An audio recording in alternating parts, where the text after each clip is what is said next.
ارقم عظیم شخصیات چینل میں خوش آمدید۔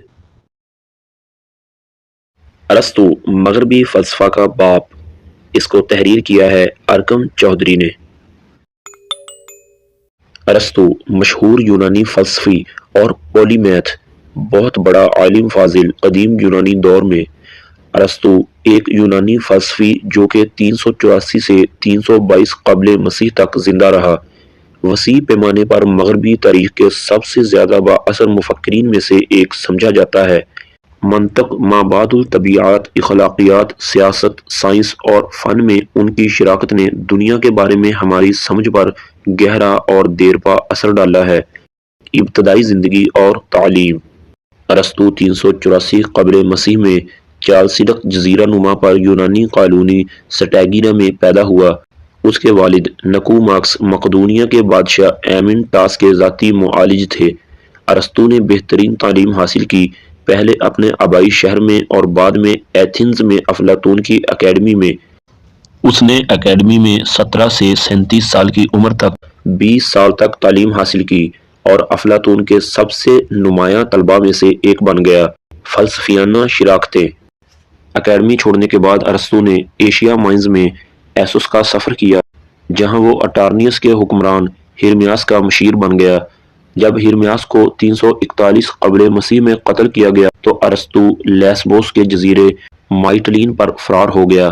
343 قبل مسیح میں اسے مقدونیہ کے دارالحکومت پیلا میں بلایا گیا تاکہ وہ بادشاہ فلپ دوم کے بیٹے سکندر اعظم کا ٹیوٹر بن سکے۔ ارسطو نے الیگزینڈر کو 7 سال تک پڑھایا، اس میں سیکھنے کی محبت اور فلسفے کے لیے گہری تعریف پیدا کی۔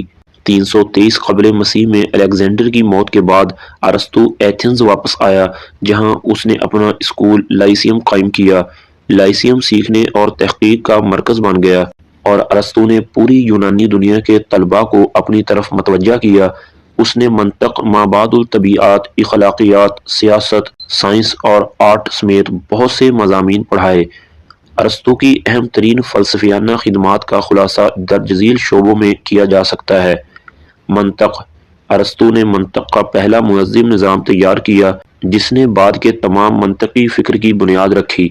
منطق پر ان کا کام، جس کا آج بھی مطالعہ کیا جاتا ہے، اس میں سائیکولوجسٹک استدلال کی ترقی، غلط فہمیوں کی نشاندہی اور زبان کا تجزیہ شامل ہے۔ مابعد الطبیعیات۔ ارسطو نے مابعد الطبیعیات کا ایک نظریہ تیار کیا جو حقیقت کی بنیادی نوعیت کا مطالعہ ہے۔ اس کی مابعد الطبیعیات اس خیال پر مبنی ہے کہ تمام چیزوں کی ایک شکل یا جوہر ہے جو ان کی نوعیت اور خصوصیات کا تعین کرتا ہے۔ اخلاقیات۔ ارسطو نے اخلاقیات کا ایک نظریہ تیار کیا جو اچھائی اور برائی کا مطالعہ ہے۔ اس کی اخلاقیات اس خیال پر مبنی ہے کہ انسانی زندگی کا مقصد خوشی یا ڈیمونیا کا حصول ہے۔ ارسطو کا خیال تھا کہ خوشی فضیلت کی آبیاری سے حاصل کی جاتی ہے، جو کہ فضیلت کی عادت ہے۔ سیاست۔ ارسطو نے سیاست کا نظریہ تیار کیا جو حکومت اور معاشرے کا مطالعہ ہے۔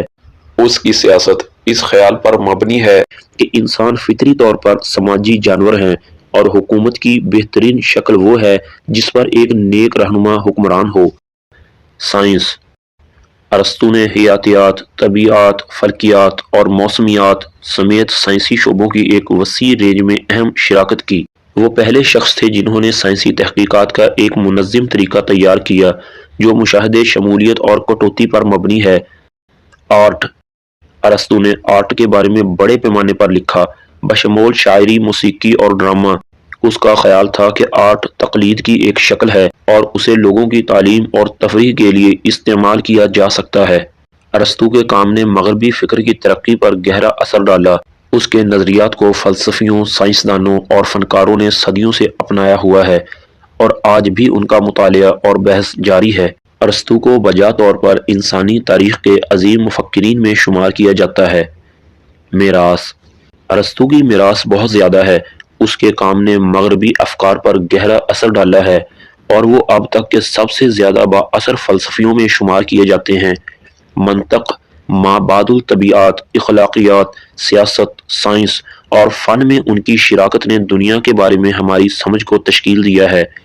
ارسطو کے نظریات کا آج بھی مطالعہ اور بحث جاری ہے اور وہ دنیا بھر کے علماء اور مفکرین کے لیے روشن خیالی کا ذریعہ بنے ہوئے ہیں۔ تحریر ارکم چودھری۔ ایسی مزید ویڈیوز دیکھنے کے لیے اس چینل ارکم عظیم شخصیات کو سبسکرائب کیجیے۔